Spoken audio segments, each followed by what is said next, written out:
বিসমিল্লাহির রহমানির রহিম। আসসালামু আলাইকুম। এই যে আপনাদের সামনে যেই মহিলাটা আসছে, ওনার নাম হলো মার্জরি টেলর গ্রিন। ইনি বেসিক্যালি কংগ্রেস ওমেন ছিল, আর রিসেন্টলি ইনি রিজাইন করেছে যখন ডোনাল্ড ট্রাম্পের সাথে এনার অনেক বেশি তর্ক বিতর্ক হয়েছে। এরপর ইনি রিজাইন করে চলে গিয়েছে। ইনি এত বেশি ফেমাস যে সারা দুনিয়াতে এনাকে চেনা যায়, তাদের পার্লামেন্টে আওয়াজ তুলে, আর পার্লামেন্ট মেম্বারও ছিল। আর রিসেন্টলি ইনি রিজাইন করে দিয়েছে। আর আজকে উনি যেটা ডিসকাস করেছে সেটা গায়ের লোম খাড়া করে দেওয়ার মতো। ইনি এটা বলেছে যে স্ট্র্যাটেজি এর মিটিং হয়েছে, সেই মিটিং এর মধ্যে ট্রাম্প এবং সকল অ্যাডমিনিস্ট্রেটর তারা ডিসকাস করছিল ইরানের মধ্যে অ্যাটমিক হামলা করে দেওয়া হোক। আর উনি বলেছে, আমি আপনাদের সম্পূর্ণ রিয়েল কথা বলছি, তারা শয়তানের সকল লিমিট ক্রস করতে যাচ্ছে। সর্বশেষ 9 আগস্ট এবং 6 আগস্ট জাপানের দুইটা শহর হিরোশিমা এবং নাগাসাকি এর মধ্যে অ্যাটাক হয়েছে, যার মধ্যে তারা ওখানে 2,14,000-এর মতো লোক সেখানে মেরে দিয়েছে। এরপর রেডিয়েশন থেকে, ক্যান্সার থেকে যে লোকজন মারা গিয়েছিল আর যে পরিমাণ ধ্বংস হয়েছিল, বাচ্চারা ঠিকমতো জন্মগ্রহণ করতে পারছিল না। আর উনি বলেছে, আমি আপনাদের ওয়ার্নিং দিয়ে দিচ্ছি, এই ধরনের তামাশা তারা আবার করবে। তারা ইরানের উপর অ্যাটমিক হামলা করবে।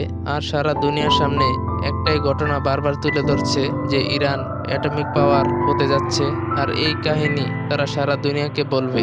এই জন্য আমি ওয়ার্ন করছি সারা দুনিয়াকে, আর আমি ক্লিয়ারলি বলে দিতে চাই তারা অ্যাটমিক হামলা করতে যাচ্ছে। তাই আমি সারা দুনিয়াকে এটা বলে দিচ্ছি, আর তাদেরকে থামান আপনারা। ডোনাল্ড ট্রাম্প এই ধরনের পাগলামি করতে যাচ্ছে। আর আপনারা চিন্তা করে দেখেন, এটা এত বড় ডেভেলপমেন্ট যে আপনারা কল্পনাও করতে পারবেন না। আর আপনারা চিন্তা করে দেখেন, একজন মহিলা সাহস করে উঠে বলছে ইরানের উপর অ্যাটমিক হামলা হতে যাচ্ছে, আর তাদের পার্লামেন্টের যতগুলো মেম্বার আছে তাদের মধ্যে কারোই এতটা সাহস নাই যে তারা বলতে পারবে। এই মহিলাটা জানতো, উনি সাহস করে বলে দিয়েছে। আর এটা ক্লিয়ারলি বোঝা যাচ্ছে হামলার প্রথমে ইরানকে সতর্ক করা হচ্ছে, এই কাজগুলো হতে যাচ্ছে, আপনারা আপনাদের বাঁচিয়ে নেন যত তাড়াতাড়ি সম্ভব। আসলে আমেরিকাতে ট্রাম্প অনেকবার এই কথা বলেছে, আমরা ইরানের অস্তিত্ব মিটিয়ে দিব, আজকের রাত্রে অ্যাটমিক হামলা হবে। রিসেন্টলি ইরানও এই কথাই বলেছে, আমাদের উপর অ্যাটমিক হামলা করার প্রস্তুতি তারা করছে। আসলে তাদের সকল চেষ্টা বিফলে গিয়েছে। এখন না কোনো তাদের মিসাইল কাজ করছে, না ডিফেন্স সিস্টেম কাজ করছে। তাই টোটালি সব কৌশল তাদের ফেল হয়ে গিয়েছে। তাই এখন তারা কি করবে? তাই তারা এই ধরনের তামাশা শুরু করবে। আর এখন তারা অ্যাটমিক হামলা করার দিকে যাচ্ছে। এখন সমস্যা এটা হলো যে তারা সর্বোচ্চ চেষ্টা করেছে ইরানকে থামানোর জন্য, কিন্তু তবুও তারা ফেল করেছে। আর তাদের সামরিক আড্ডাগুলো ধ্বংস করে দিয়েছে। তাদের অর্থনৈতিক অবস্থা খারাপ, সারা দুনিয়াতে ক্ষয়ক্ষতি হচ্ছে, আর পুরো গেম তাদের হাতের নাগালের বাইরে চলে গিয়েছে। তাই এখন তাদের কাছে এটা হলো লাস্ট অপশন। আর ট্রাম্প এটা পর্যন্ত বলেছে যে নর্থ কোরিয়া ইরানকে সাহায্য করছে, আর নর্থ কোরিয়া তারা সাহায্য করছে রাশিয়াকেও। আর আমেরিকা সাউথ কোরিয়াকে বলেছিল, আপনারা আমাদের সাহায্য করতে আসুন ইরান যুদ্ধে, কিন্তু সাউথ কোরিয়া বারণ করে দিয়েছে। তাই এখন তারা বলছে, আমরাও তাদের সাহায্য করব না। এখন নর্থ কোরিয়া রাশিয়ার সাথে মিলিটারি ড্রিল করছে, তাই আমরা কোনো সাহায্য করব না। আসলে এই মহিলাটা দ্বারা সারা দুনিয়াতে একটা মেসেজ গিয়েছে, বিশেষ করে ইরানের কাছে, আপনারা স্টেট অফ হরমস এবং এই সকল জিনিস থেকে সাবধান হন। রেডিয়েশন দ্বারা আপনাদের কোটি কোটি লোক মৃত্যুবরণ করবে। তো আমরা আপনাদের সর্বশেষ ওয়ার্নিং দিচ্ছি, আপনাদের কাছে সর্বশেষ রাস্তা আছে, আপনারা কিছু একটা করুন, না হলে আপনাদের উপর অ্যাটাক হয়ে যাবে। আর দেখুন, ইরানের যে জিওগ্রাফি, সেটা হলো 70% পাহাড়ি এলাকা, যেটা তাদেরকে প্রাকৃতিকভাবে যে কোনো হামলা থেকে রক্ষা করে। আর অ্যাটমিক হামলায় তেমনটা হবে না। দেখুন, এই সকল অবস্থায় এটা তো হবে না যে ইরানের অনেক বড় পরিমাণে ক্ষয়ক্ষতি হবে না, ক্ষয়ক্ষতি হবে। কিন্তু ইরান রিসেন্টলি বলে দিয়েছে, আমরা তবুও বেঁচে যাব। আর রিসেন্টলি তাদের আর্মির কমান্ডার বলেছে, যখনই অ্যাটাক হবে ওই সময়ই। আর সারা দুনিয়ার মিডিয়াতে এই কথাটা ডিসকাস হচ্ছে যে, আর ইরানের পুরো মিডিয়া এই কথাটা বলছে যে ইরান ডিসকাস করছে, তারা বলছে যখনই এই ধরনের কাজ হবে ইরানের সকল অ্যাসেটগুলো অ্যাক্টিভেট হয়ে যাবে। এরপর আমেরিকার সকল সামরিক আড্ডাগুলো ক্যাপচার হয়ে যাবে এবং অ্যাটাক শুরু হয়ে যাবে। আর হতে পারে ইরানের কাছে অ্যাটমিক হামলা করার জন্য তার জবাব দিতে পারে, হতে পারে ও ইসরায়েলের উপর অ্যাটমিক হামলা করে দিতে পারে।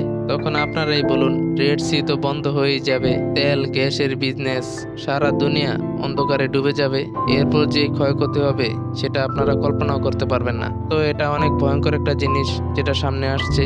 আর আরেকটা কথা, ট্রাম্প এখন ওই সকল দেশকে শাস্তি দিতে যাচ্ছে যারা ইরানের বিরুদ্ধে দাঁড়ায়নি।